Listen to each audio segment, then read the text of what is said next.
Dopamine is often misunderstood as a feel-good chemical, but its primary role is to drive motivation and determine what the brain considers worth paying attention to. It functions like a currency for effort. When dopamine is released in response to a behavior, the brain marks that behavior as important and becomes more likely to repeat it. Over time, this creates a feedback loop where certain activities become easier to engage with while others feel increasingly difficult. This is where modern environments start to work against focus. Highly stimulating activities like scrolling through social media, watching short-form videos, or constantly switching between apps deliver rapid and frequent dopamine spikes. These spikes are intense but short-lived, which conditions the brain to expect quick rewards. As a result, slower, more effortful tasks such as reading, studying, or deep work begin to feel unrewarding by comparison. It's not that the brain loses the ability to focus, it recalibrates its threshold for what feels engaging. Tasks that once required moderate effort now feel almost intolerably dull. This creates a kind of dopamine imbalance.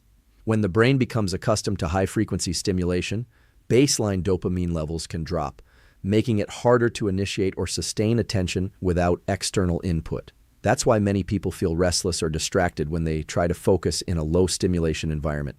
The brain isn't broken. It's simply adapted to a different pattern of reward. One of the most effective ways to regain control over attention is to manage when and how dopamine is released throughout the day. The early part of the day is especially important because it sets the tone for your brain's reward system. If you begin your morning with highly stimulating inputs, you effectively raise the bar for what your brain considers worth focusing on. Everything that follows has to compete with that elevated level of stimulation. Delaying those high dopamine activities creates a different trajectory. When you avoid immediate stimulation after waking, your brain remains more sensitive to lower levels of reward. This makes it easier to engage with tasks that require sustained effort because they no longer feel comparatively underwhelming. Even a delay of 60 to 90 minutes can shift how your brain allocates attention for the rest of the day. Another important aspect is reducing unnecessary dopamine spikes during work periods. Constantly checking notifications, switching tabs, or seeking small bursts of entertainment fragments attention and prevents the brain from entering a deeper state of focus. Each interruption acts like a reset, pulling you back into a shallow, stimulus-driven mode of thinking. Over time, consistently controlling dopamine input retrains the brain.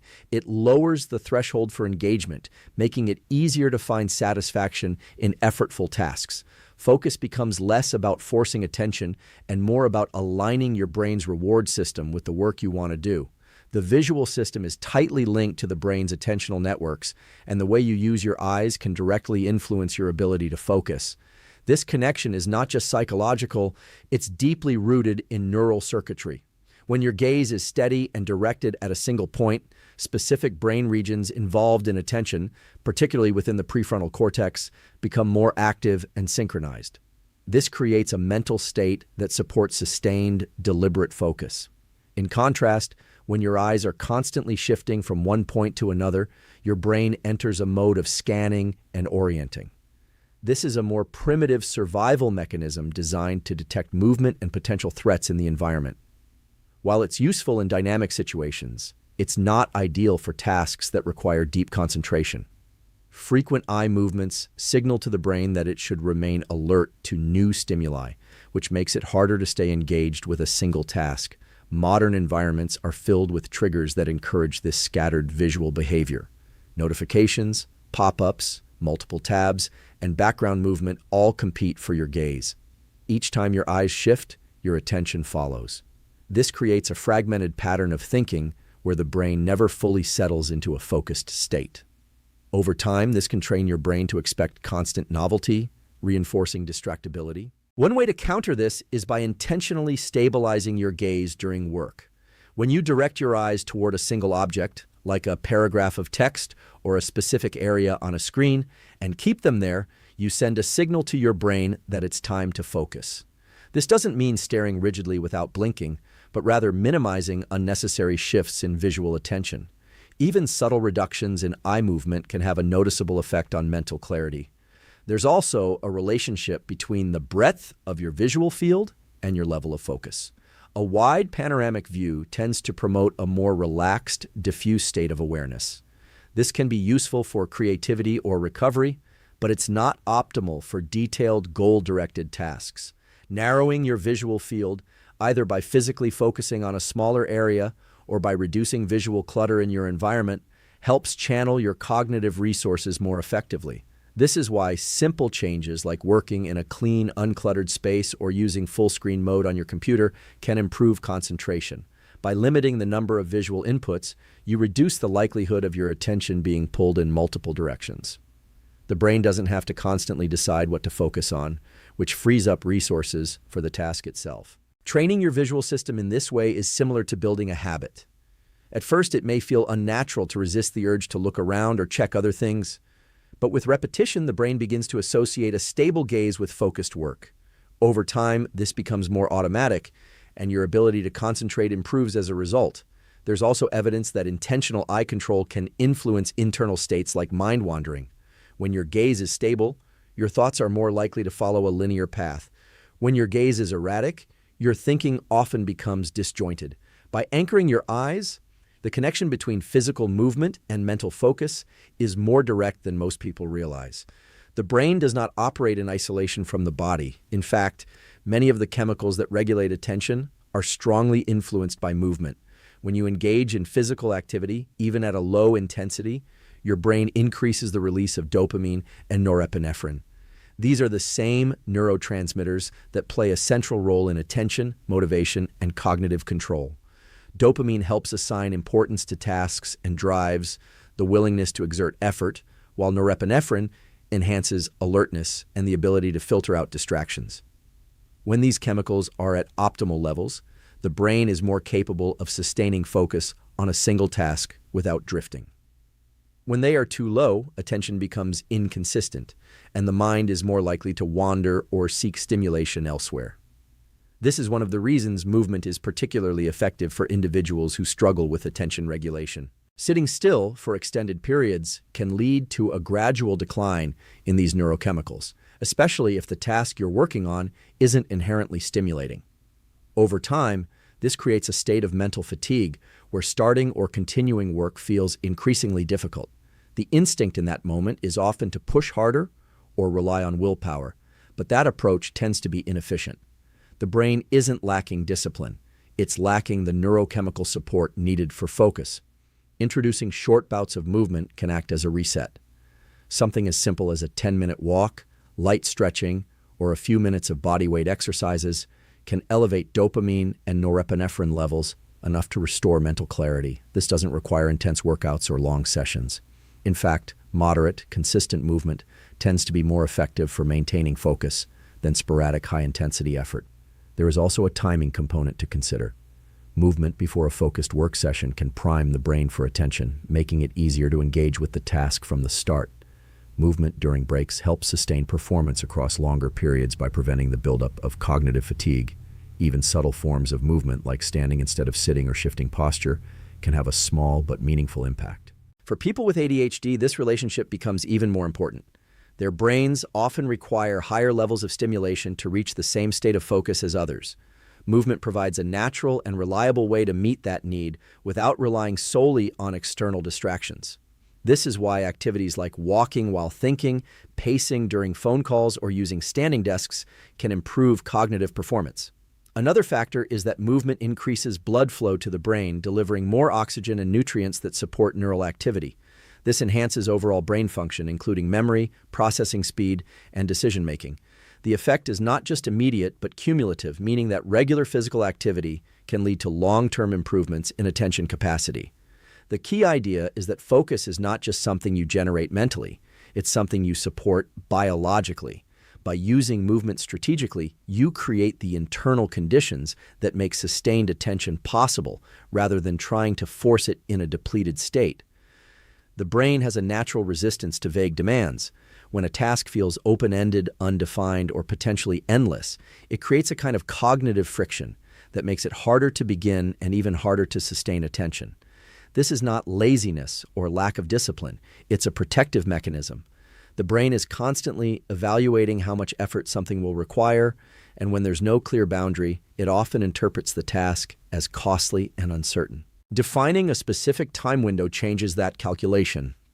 When you decide in advance that you will work for a set period, whether it's 25 minutes, 45 minutes, or an hour, you create a clear container for effort.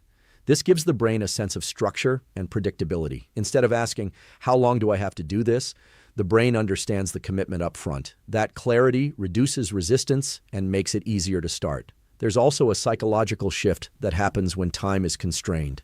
A limited window creates a mild sense of urgency, which can enhance focus. The brain becomes more selective about where it directs attention because it knows the opportunity is finite. This often leads to deeper engagement with the task, as there is less room for distraction or procrastination. Another important aspect is that defined work periods make distractions easier to manage. When you're working without boundaries, interruptions feel less costly because there's no clear structure being disrupted. But when you're inside a defined block of time, every distraction has a more noticeable impact. This makes it easier to recognize and resist behaviors like checking your phone or switching tasks, because they directly interfere with a commitment you've already made. This approach also aligns with how the brain naturally operates in cycles of focus and fatigue. Sustained attention requires energy, and that energy is not unlimited. By working within a defined period, you're more likely to stay within your optimal range of focus rather than pushing into mental exhaustion. When the time block ends, you can step away, reset, and return with a renewed capacity to concentrate. Importantly, the effectiveness of this method depends on treating the time block as a real boundary. During that period, the goal is not to work perfectly, but to remain engaged with the task. If your mind drifts, you bring it back. If the work feels difficult, you continue anyway, knowing that the effort is temporary. The defined endpoint makes it easier to tolerate discomfort because it's contained. Over time, this practice trains the brain to associate specific timeframes with focused effort. Just as habits form around routines, attention can become conditioned to activate more easily when a work block begins. The transition into focus becomes faster, and the need for willpower decreases. There's also flexibility within this structure. Different tasks may require different durations, and part of the process is learning what works best for you. The key is not the exact length of time, but the presence of a clear intentional boundary that transforms an abstract demand into a manageable, concrete commitment. Attention operates in rhythms rather than as a constant, unbroken stream. The brain is designed to move in and out of states of high focus, and trying to maintain the same level of intensity for long periods goes against its natural functioning. When you attempt to push through fatigue without pause, the quality of your attention begins to decline. You may still be looking at the same task, but your ability to process information, make decisions, and retain what you're doing becomes progressively weaker. This happens because the neural systems responsible for focus, particularly those involving dopamine and norepinephrine, become depleted with sustained use. These chemicals support alertness, motivation, and cognitive control, but they are not infinite. As their levels drop, the brain starts to shift toward a more distracted or fatigued state. This is often experienced as mind wandering, restlessness, or the urge to check something unrelated to the task. Short, intentional breaks allow these systems to recover. When you step away from focused work, even briefly, you give your brain a chance to reset its neurochemical balance. This doesn't require long periods of rest. In many cases, a break of 5 to 10 minutes is enough to restore a meaningful level of focus. The key is that the break is deliberate and actually disengages you from the task, rather than replacing it with another form of intense stimulation.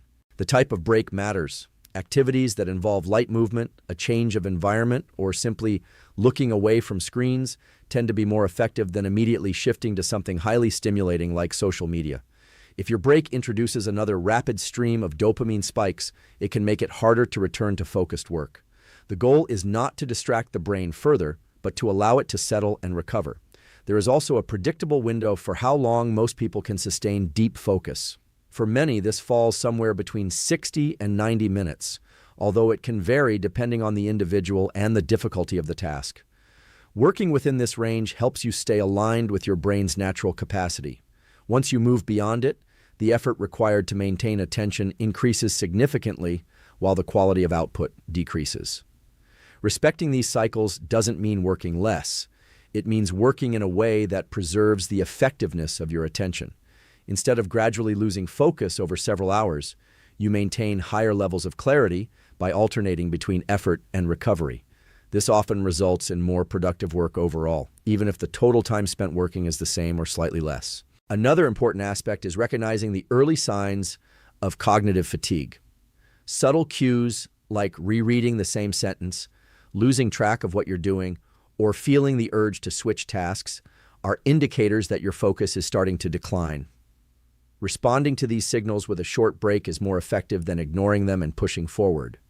Over time, aligning your work with these natural rhythms trains your brain to enter and exit states of focus more efficiently.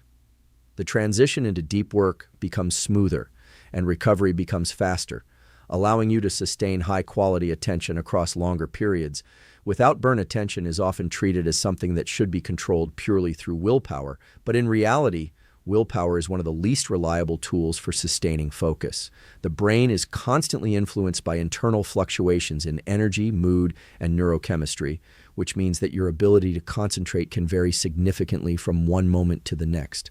Relying on internal consistency alone assumes that your brain will perform the same way every time, which is rarely the case. This is where external structure becomes critical.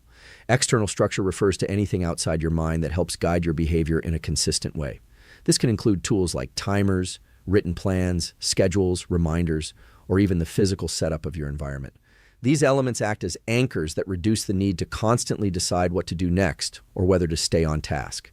Instead of repeatedly negotiating with yourself, you follow a predefined system that makes the desired behavior more automatic. One of the key benefits of external structure is that it reduces cognitive load. Every time you have to think about what to do next, you're using mental resources that could otherwise be directed toward the task itself. By deciding in advance what you will work on and when, you free up attention for execution rather than decision-making. This makes it easier to get started and to maintain momentum. For individuals with ADHD, this becomes even more important because internal regulation of attention can be less stable. External tools effectively compensate for that variability. A timer, for example, doesn't rely on how you feel in the moment. It provides a consistent signal to start and stop. A written task list serves as a visual reminder of priorities, preventing attention from drifting toward less important or more immediately rewarding activities. The environment itself also plays a major role in shaping behavior. If your workspace is filled with distractions, open tabs, notifications, clutter, your attention is constantly being pulled in different directions. Each potential distraction represents a decision point, and the more decisions you have to make, the more likely you are to lose focus. By simplifying your environment, you reduce the number of competing signals and make it easier to stay engaged with a single task. Another aspect of external structure is accountability. When there is some form of external expectation, whether it's a deadline, a commitment to another person, or even a self-imposed rule that you treat seriously, it increases the likelihood that you will follow through. This works because the brain responds strongly to consequences and social factors, often more so than to abstract intentions. Consistency is what turns these structures into something effective. Using a tool once or twice may help in the moment, but the real benefit comes from repeated use. Over time, these external supports begin to shape internal habits.